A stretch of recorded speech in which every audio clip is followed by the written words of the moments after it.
कभी कभी हम ऐसी जगह चले जाते हैं जहाँ सब कुछ शांत होता है, लेकिन अंदर ही अंदर वो जगह बहुत कुछ कह रही होती है।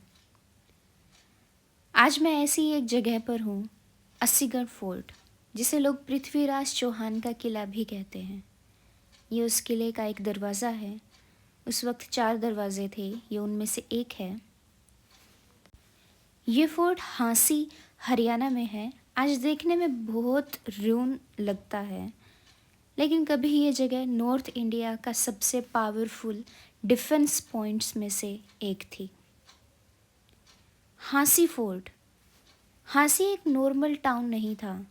ये एक ऐसी लोकेशन पर था जहां नॉर्थ वेस्ट साइड से आने वाले अटैक्स को कंट्रोल किया जा सकता था।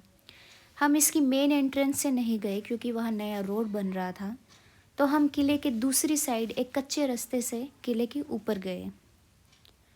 जो भी रूलर दिल्ली, अजमेर या नॉर्थ इंडिया पर रूल करना चाहता था, उसके लिए हांसी और इस फोर्ट का कंट्रोल बहुत ज़रूरी था।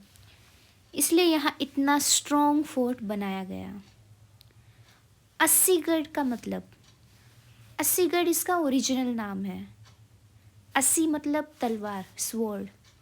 गढ़ मतलब फोर्ट, यानी फोर्ट ऑफ स्वॉर्ड्स। ये सिर्फ एक नाम नहीं था। एक टाइम पर यहाँ स्वॉर्ड्स बनती थी, तलवारें बनाई जाती थी, वेपन्स प्रिपेयर होते थे, आर्मी के लिए सप्लाईज होती थी। ये जगह लिटरली पावर और प्रोटेक्शन का सेंटर थी। इसकी शुरुआत होती है तोमर राजपूत के टाइम से। पृथ्वीराज चौहान से भी पहले अराउंड 10th और 11th सेंचुरी ये एरिया तोमर राजपूत के कंट्रोल में था। उन्होंने फोर्ट की का बेसिक स्ट्रक्चर उन्होंने तैयार किया। हांसी को एक मिलिट्री सेंटर की तरह डेवलप किया। यहीं से अस्सीगढ़ फोर्ट की कहानी शुरू होती है। उसके बाद इसका बेस्ट फेज आया पृथ्वीराज चौहान के टाइम में, 12th सेंचुरी में। ये फोर्ट आया पृथ्वीराज चौहान के कंट्रोल में। उन्होंने फोर्ट को और स्ट्रॉन्ग बनवाया, वॉल्स बनवाई, गेट्स बनवाए, बेस्टियंस इम्प्रूव करवाए। इस जगह को एक मेन मिलिट्री हेडक्वार्टर बना दिया गया। उस समय माना जाता है कि ये फोर्ट 80 से ज़्यादा छोटे फोर्ट्स को कंट्रोल करता था, और यहीं से वॉर्स की या जंग जो लड़ी जाती थी उसकी प्लानिंग होती थी। उस समय फोर्ट के अंदर पैलेस हुआ करते थे, सोल्जर्स के हेडक्वार्टर्स थे, हिंदू और जैन टेम्पल भी हैं जो आज भी दिखते हैं, जिनकी वॉल्स दिखती हैं। वेपन्स मेकिंग का एक बहुत बड़ा एरिया था। आज जो सिर्फ मिट्टी और पत्थर दिखते हैं, कभी यहाँ पूरा सिस्टम काम करता था। लेकिन इसका एक टर्निंग पॉइंट भी आया 1192 में, सेकेंड बैटल ऑफ तराइन। इस बैटल में पृथ्वीराज चौहान डिफीट हो गए, मोहम्मद गोरी जीत गया। इसके बाद अस्सीगढ़ फोर्ट दिल्ली सल्तनत के अंडर में चला गया,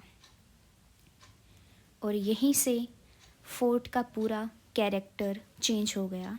यहीं से राजपूत रूल का एंड हुआ और एक नया पॉलिटिकल फेज स्टार्ट होता गया। उसके बाद आया सल्तनत फेज, दिल्ली सल्तनत का टाइम। फोर्ट को रिपेयर भी किया गया और उसे मिलिट्री और एडमिनिस्ट्रेटिव बेस भी बना दिया गया। अलाउद्दीन खिलजी के पीरियड में काफ़ी कंस्ट्रक्शन हुआ, नई मस्जिदें बनाई गई, नए स्ट्रक्चर्स ऐड हुए। अगर आज भी ध्यान से देखा जाए तो कुछ मस्जिदें बची हैं और उनके वॉल्स के पैटर्न भी आज भी दिखते हैं।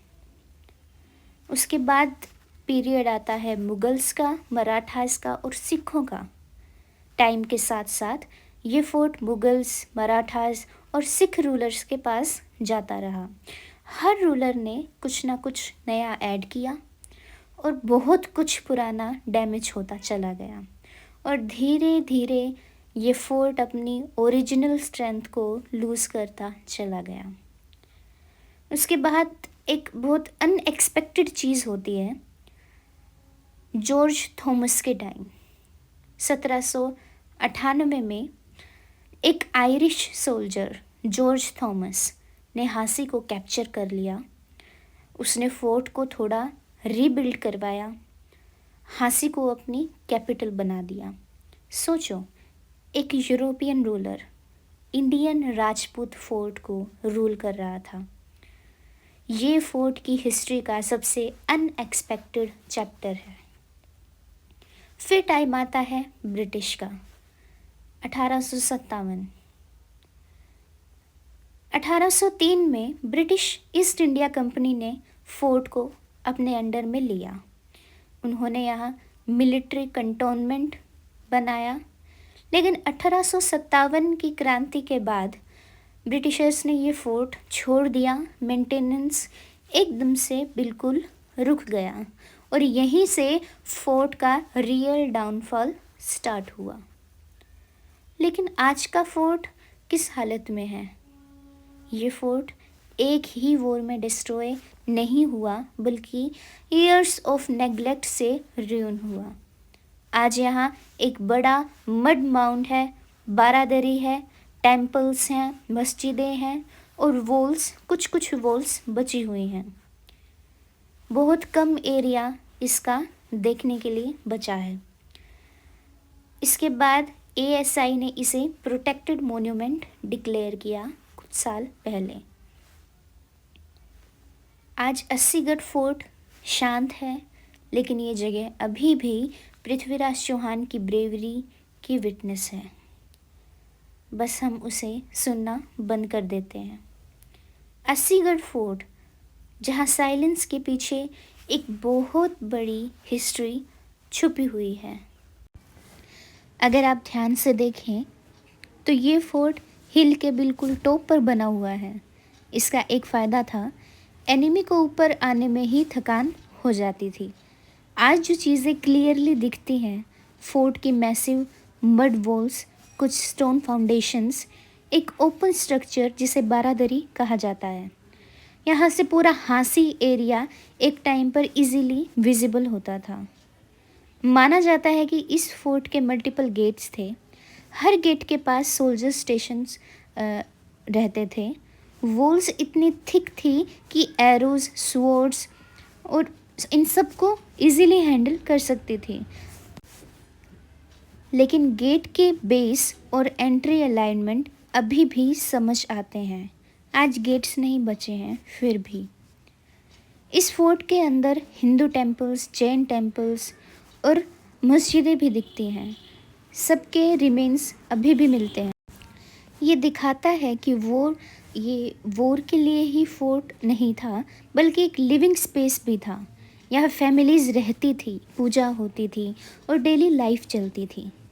आज फोर्ट पर ग्रास, बुशेस और ट्रीज़ बहुत ज़्यादा उगाए हैं। कभी जो वॉल्स पावर का सिंबल थी, आज उन पर हवा, वक्त और नेचर का कंट्रोल है।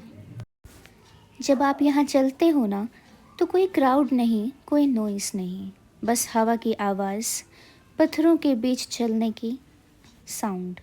और तब रियलाइज़ होता है हम हिस्ट्री को नहीं देख रहे, हम उसके ऊपर चल रहे हैं। एक्सपर्ट्स कहते हैं कि फोर्ट का काफ़ी हिस्सा अभी भी ज़मीन के नीचे है। फ्यूचर एक्सकेवेशंस में और structures, living quarters, military areas मिल सकते हैं। यानी जो हम आज देख रहे हैं वो पूरी स्टोरी का बस एक पार्ट है। अनफॉर्चुनेटली ये फोर्ट टूरिस्ट मैप पर ज़्यादा नहीं है, मेंटेनेंस लिमिटेड है, लेकिन ये फोर्ट हरियाणा के टॉप हेरिटेज साइट्स में से एक है। और हो सकता है अगर हमने आगे इसकी एक्सकेवेशन की और ये पूरा फोर्ट हमारे सामने निकल कर आएगा। पावर होती है यादों में, जो वक्त के बाद भी जिंदा रहती है। जो पावर पृथ्वीराज चौहान की हमें इस फोर्ट में दिखती है।